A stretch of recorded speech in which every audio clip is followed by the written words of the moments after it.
Welcome to the Michigan Man Podcast on Wolverine Sports Radio, a member of the V-Sporto Network, and in partnership with SB Nation's Maize and Brew, for Wolverine fans from coast to coast. Go Blue and welcome to the show. I'm your host, Mike Fitzpatrick. My guest this week on our Game Day segment is Wolverine.com editor Chris Balas. There is a lot of good stuff going on around the Michigan athletic scene right now, and Chris is on top of it. He'll be along in just a minute. First, a few news and notes to get us started. John Beilein and his team cracked the top 25 last week for the first time this season. Not that it matters in January, but it's still nice to be recognized. Despite a very poor showing against Nebraska, we are still in the top 25 to start another week. A gritty win over Rutgers at home probably didn't hurt. On Thursday, we head down to West Lafayette to battle with Purdue.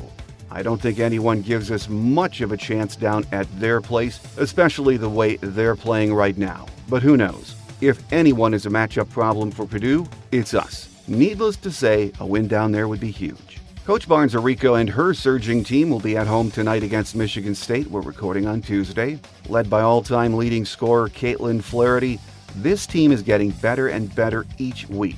I think it's safe to say this is Coach Barnes-Arico's best team since taking over the program 6 years ago, and we're only one game back in the Big Ten race.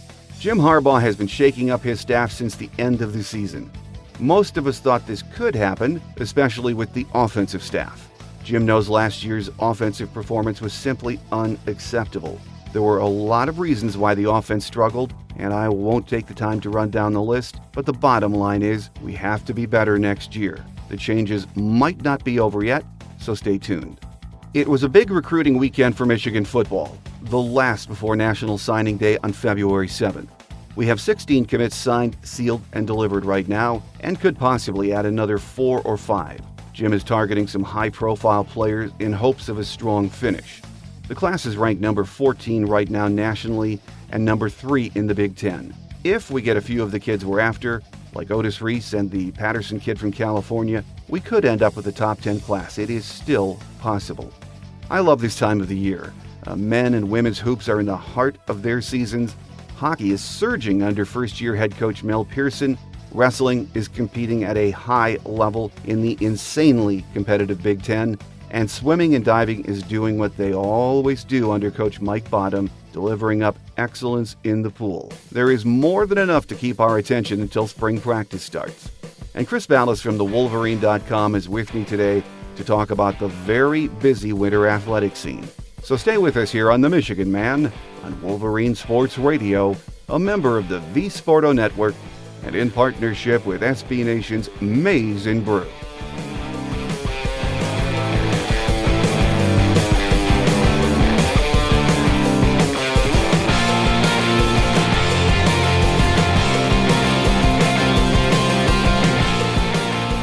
With us on our Game Day segment this week, and it's been a while, is editor Chris Balas from the Wolverine.com. It's great to have you back with us, Chris. Hey, Mike, thanks a lot. Well, there is a lot going on in the athletic scene, January, February, the winter months. Let's start with Michigan men's basketball, though, Chris. Sunday at Chrysler, shaky offensive game, but the defense very strong, as it has been for most of this year. It was ugly, but it was a W. And that's all that matters, right? And it was like John Beilein said. He said this team is gassed. You could see it. You could see it on the floor really for the last 3 games. After that Michigan State game, you had, I think it was 3 games in 6 days and 4 in 9. And I guess that's the price you have to pay, is what John Beilein said, if you're going to play the Big Ten tournament in New York, which is what they're going to do at Madison Square Garden. He didn't seem to have a problem with it. But when I look at it, I see, boy, quite the sacrifice, in my opinion, to have to play all these games and not really fair to the kids. And then you get a week off after the Big Ten tournament before the NCAA tournament starts. Somebody posted on our message board today, Michigan could realistically play 1 game in 16 or 17 days leading up to the NCAA tournament. That, to me, that doesn't make any sense, and I don't think that's a good thing. I think having that much rest, maybe you get a little bit complacent. But you got to give them credit for what they've accomplished here in the first half of the season. 6-3. Having played one of the tougher schedules in Big Ten play in that span. Having to go to Ohio State, we now know that Ohio State is for real. Having to play Purdue at home and having to play at Michigan State and being able to pick up the big win there was absolutely huge for the resume. So right now they're playing for seeding. They get a day off today. John Beilein said after that Rutgers game before going to Purdue on Thursday, not many are going to give them an opportunity or a chance to win that game, but that is a team that they match up well with, and if they could steal one there, man, they'd be a great way to start the second half of the Big Ten season. And heading into this week's action, the team 17-5 overall, as you mentioned, 6-3 in the Big Ten. So far, at this point, your thoughts on the team? Better than you expected? You know what? Probably, but it's weird because they aren't what you would expect of a John Beilein team. They aren't great offensively, and you can't point to one guy that you can say can take over a game. Like Derek Walton, for example. The point guard position is still kind of up and down. Xavier Simpson's been good at times. There's been times where you look at it and say, okay, he needs to be better, but it's always somebody different stepping up. And Mo Wagner obviously is the guy that you point to and say, okay, that's the guy that makes this team go. But defensively is where I'm surprised. Luke Yaklich, the new assistant coach, has been really doing a great job with the defense there. And John Beilein credited Billy Donlin last year for the different way that they do some things, and credited Yaklich yesterday for really kind of building on that and playing the gaps differently. And you can see that you've got a few guys committed to it. Muhammad Ali Abdur-Rahman at the shooting guard position. Xavier Simpson is the best on the ball defender I've seen at guard since Gary Grant. And I'm dating myself, but that was in the 1980s. And I think he was a defensive player of the year in the Big Ten. So you can see that they're really committed to that end of the floor. And that's why you're able to gut out games against teams like Rutgers when you don't play very well. Rutgers is not the dog they used to be. And their coach said yesterday, he said that is a good defensive basketball team. And can't remember many times that opposing coaches have gone up there to that podium after a game and said, this is a good defensive basketball team. But Michigan has really gotten to that point now where they're able to win games, as John Beilein said, when they're not playing very well offensively. The ball was sticking a little bit. They were short on their jump shots. They weren't finishing at the rim.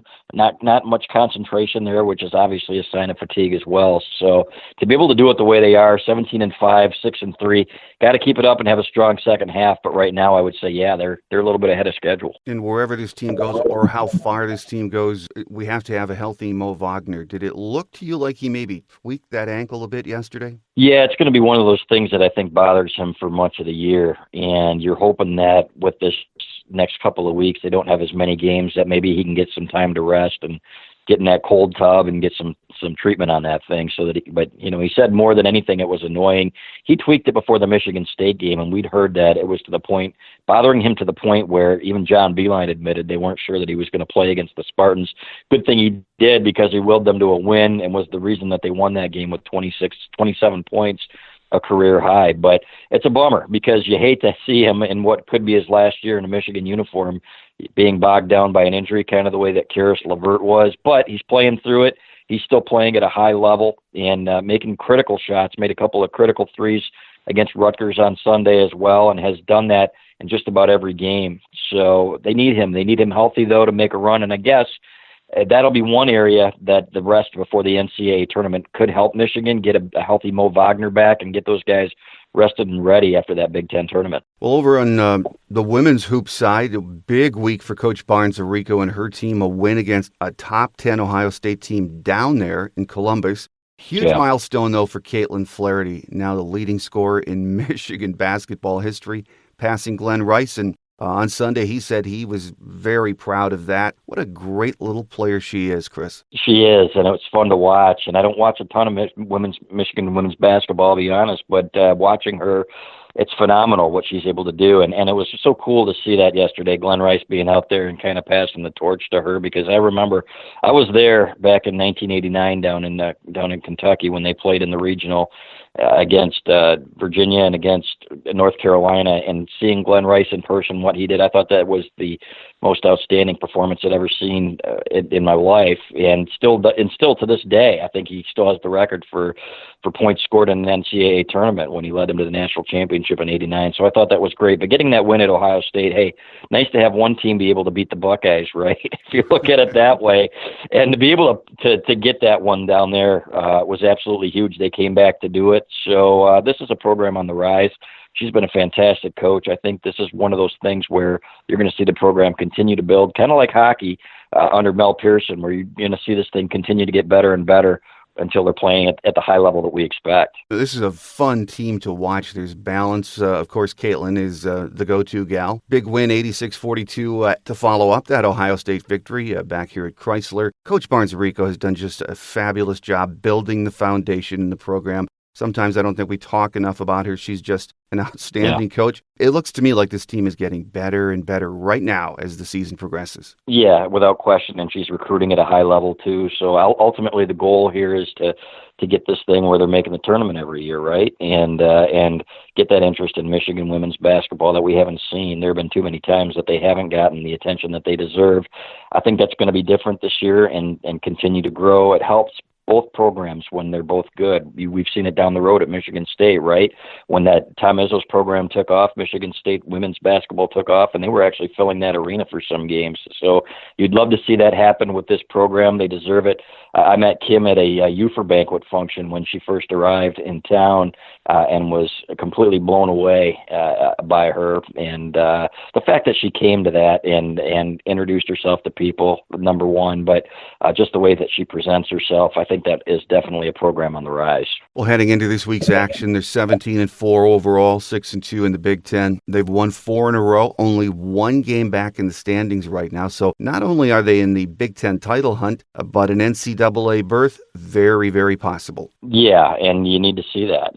Won the women's NIT recently, and but again, getting to that next level is tough. We saw it with, it was 11 years that Michigan men's basketball didn't go to the NCAA tournament. Everybody takes it for granted, when you go so often. But once you get there, you don't want to take a step back either, and that's why recruiting's so important. She's doing a great job in that respect too. So I hope more and more people watch it. I caught part of the Illinois game on TV the other day, and boy, they play at a high level. It's just a really good team and very well coached. With us on our Game Day segment this week is editor Chris Balas from thewolverine.com. Chris, it was a big recruiting weekend for Michigan, the last, I think, before National Signing Day, whatever that means now. And yeah. Sunday, we picked up another verbal, Chris, Vincent Gray from Rochester Adams. Now, we got in late on him, but he seems to be one of those long, lean NFL type of corners that people like now. Yeah, you hope he's an NFL type of corner, but he is certainly long, 6'1", 165 pounds,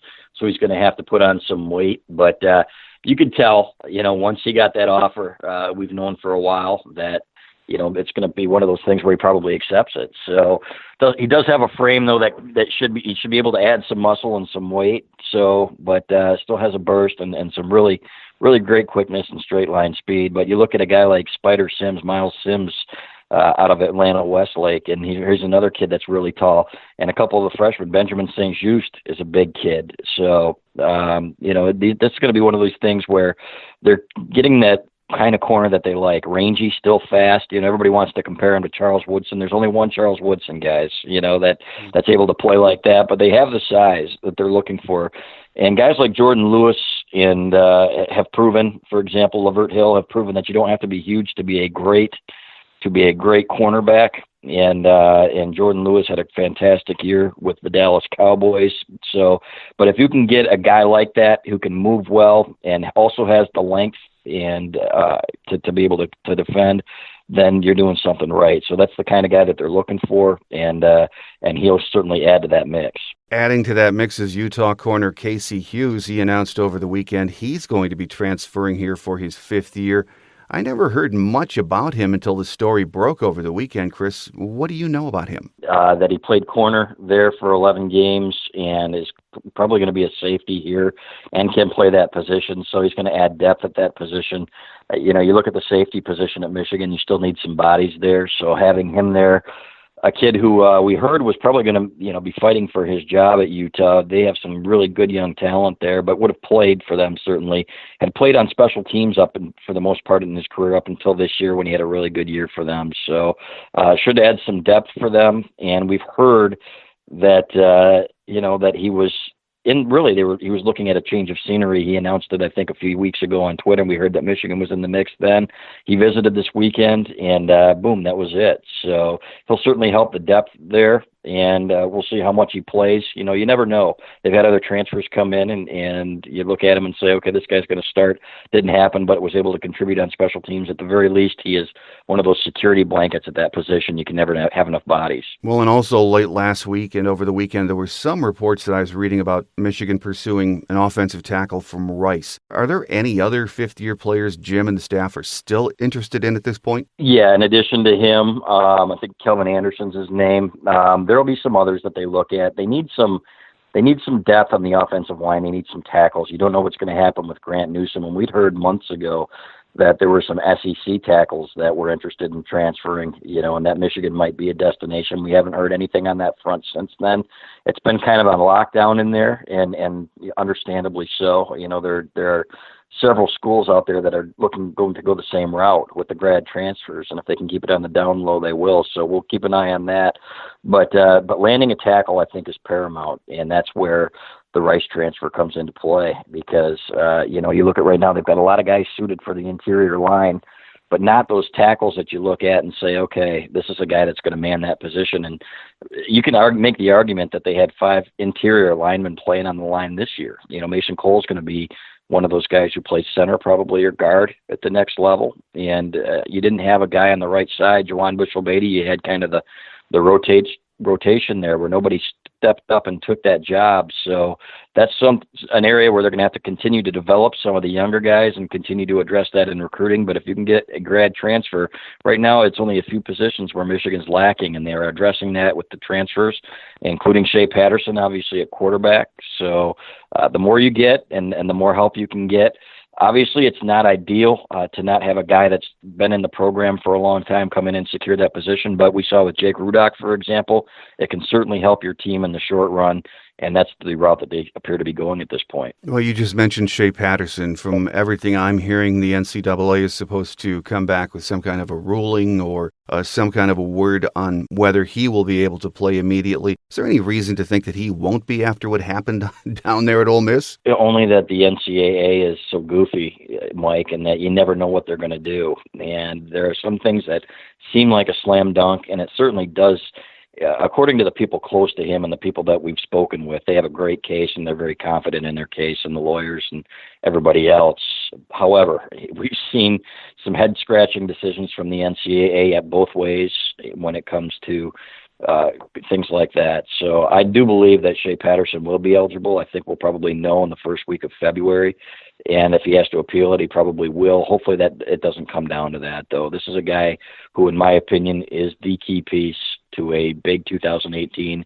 You've got a schedule that has been ranked the toughest in the country. You got to go to Notre Dame. You've got to go to Michigan State. You've got to go to Ohio State, Wisconsin at home, Penn State at home. It's unbelievable, that stretch. And you need a guy that can make plays. If the offensive line, which has been suspect here for too long, isn't doing its job at times, a guy can get out of the pocket and run a little bit, and you can do some things with him with his feet. And I think he fits the bill. Nothing against Brandon Peters, and I think that Dylan McCaffrey's going to be a great quarterback here in time.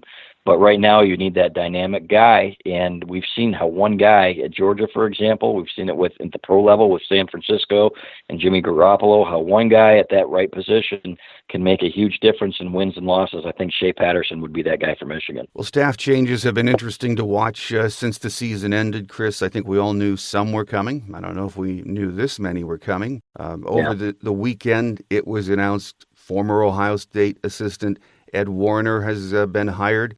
He was at Minnesota last year, offensive line coach and running game coordinator. It sounds, though, like he's replacing Scott Turner as an analyst, isn't he, Chris? Possibly, but I want to see how things shake out yet, because they are not assigning positions yet into some of these guys, which makes it you believe that maybe some other changes are coming. For example, we continue to hear that Pep Hamilton, passing game coordinator, is flirting with the NFL, and the Oakland Raiders are one team very interested in him. They have not assigned a position.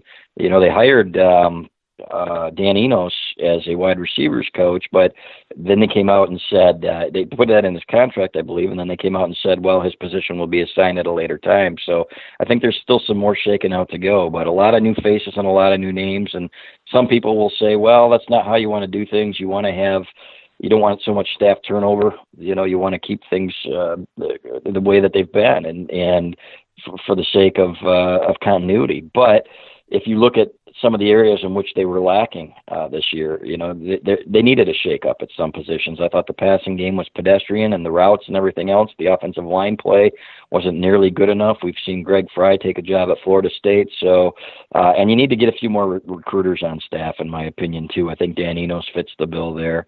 I think Al Washington's a great recruiter who's probably going to be coaching linebackers. We think Chris Partridge, keeping him is huge. We think he could be coaching safeties. So, but they're adding some guys, Sharon Moore, another one who's going to be coaching tight ends, and another great recruiter. They need some of those guys because, as you know, Mike, recruiting is obviously huge. And in my opinion, they didn't have enough guys on staff getting it done in that area. Well, the whole Dan Enos hire, I think, is fascinating to Michigan fans. Man, did I hear about it as soon as we hired him. I think we all did.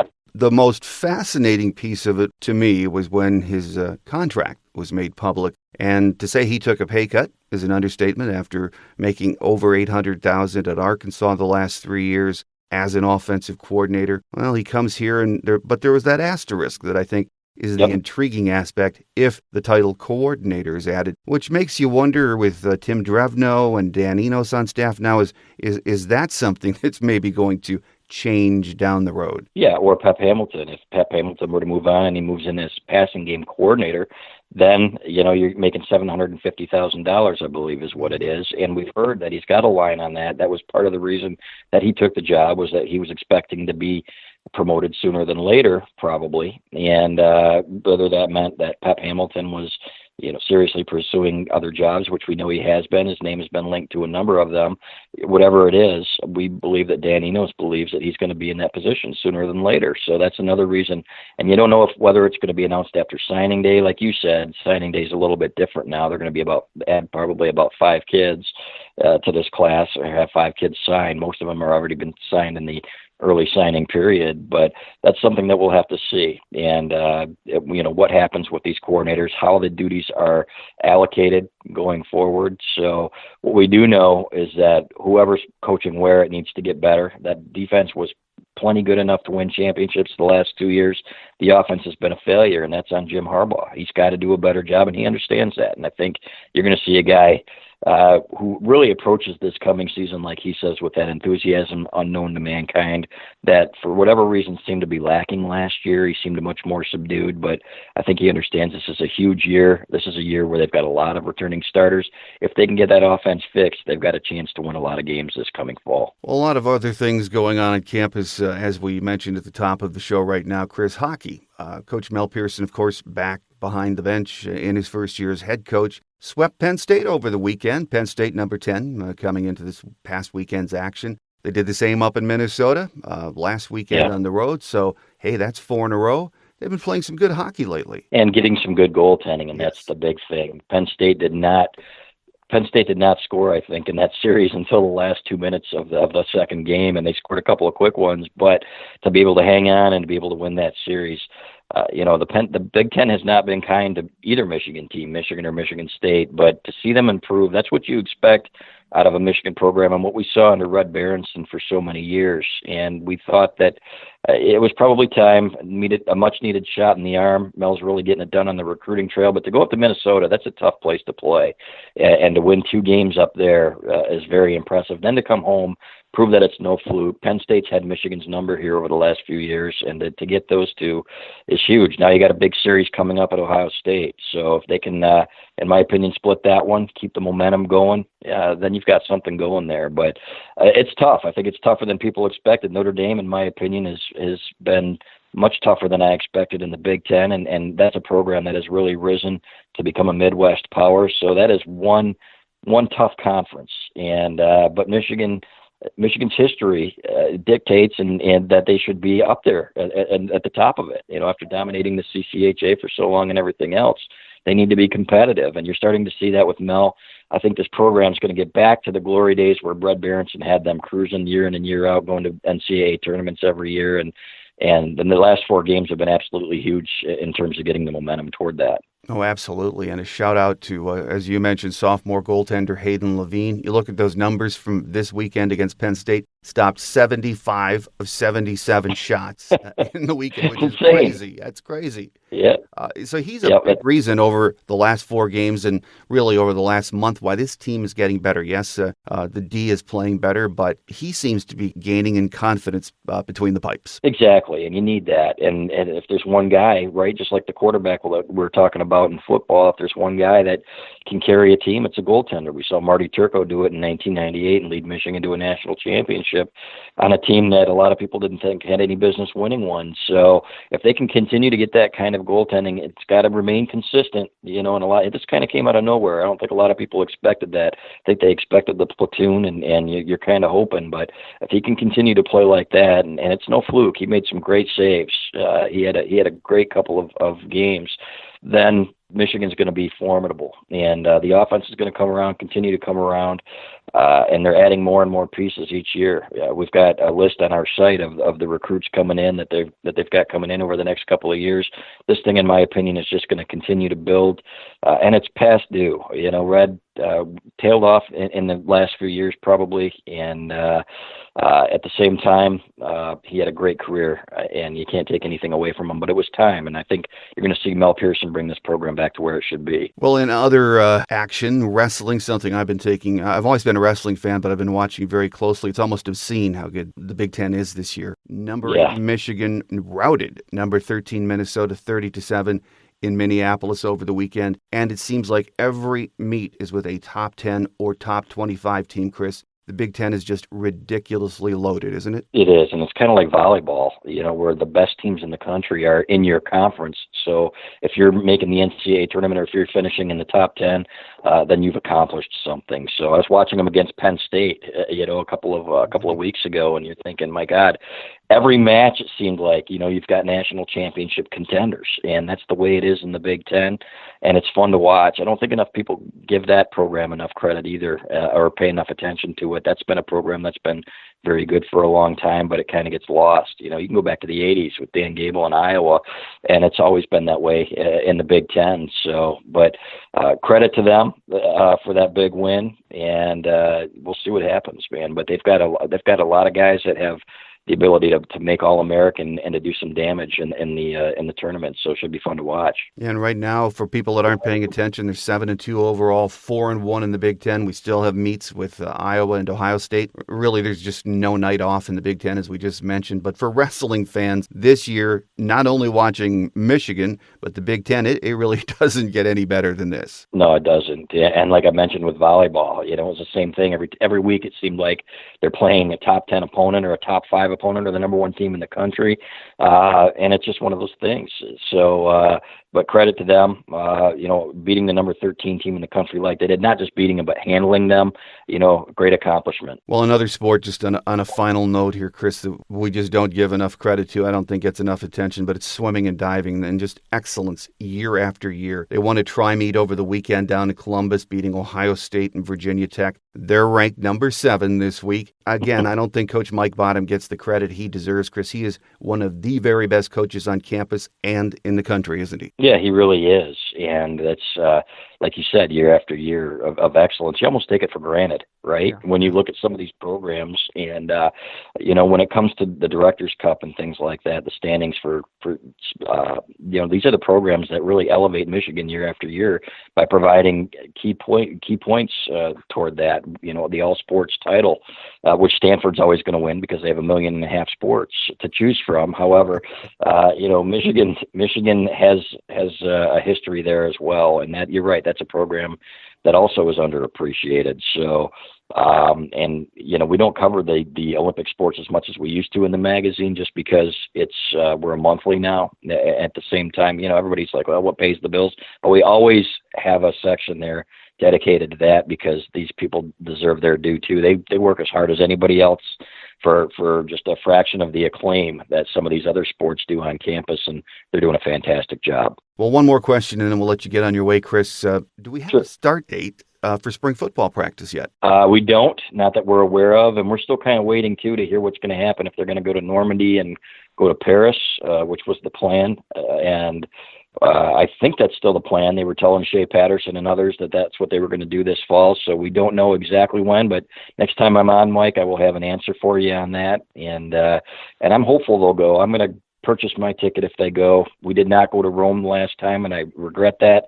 They had a great time, and certainly a bonding opportunity for that team, and I would imagine this one would be as well. My guest today has been Chris Balas, editor of thewolverine.com. And Chris, as always, great to have you with us, and we look forward to having you back very soon. You bet. Thanks for having me, Mike. Quick Hits is next as we wrap it up for another week here on The Michigan Man on Wolverine Sports Radio, a member of the V Sporto Network, and in partnership with SB Nation's Maize and Brew.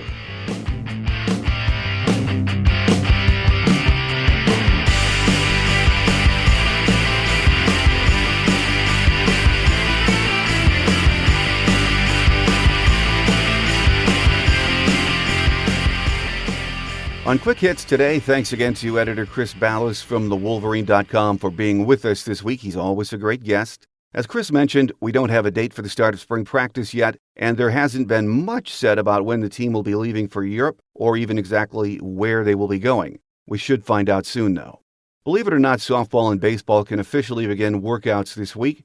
In just 2 weeks, softball will open the season in the stacked Wilson D. Marini tournament down in Florida, and baseball gets underway a week later. We hope to include more coverage of both of those teams in the coming weeks. So it's a big week for John Beilein's team. A win on Thursday down in West Lafayette would keep us in the thick of the Big Ten race. A loss won't be the end of the world. We're still on track for a better-than-expected finish and another trip to the Big Dance. I, for one, don't think this team has even peaked yet. As is usually the case in January and February, Coach B is putting the pieces together. We've watched him do it for 11 years now, and if we've learned one thing, it's this. His teams are always better in March. So let's enjoy watching this young team grow. Tonight, the women play Michigan State at Chrysler Center. The Spartans have a lot of injuries, but are still a good team, and yes, they're still the Spartans.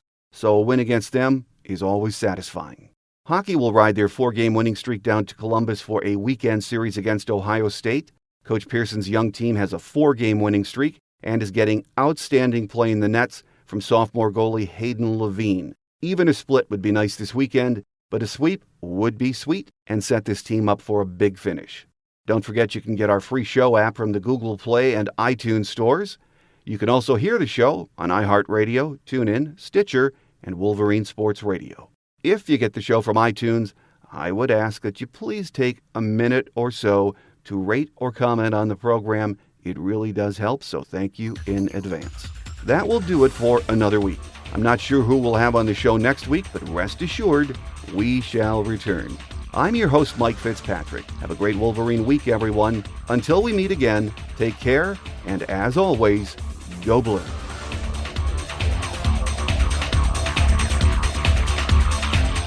Thanks for joining us today on The Michigan Man, here on Wolverine Sports Radio, a member of the V Sporto Network, and in partnership with SB Nation's Maize and Brew.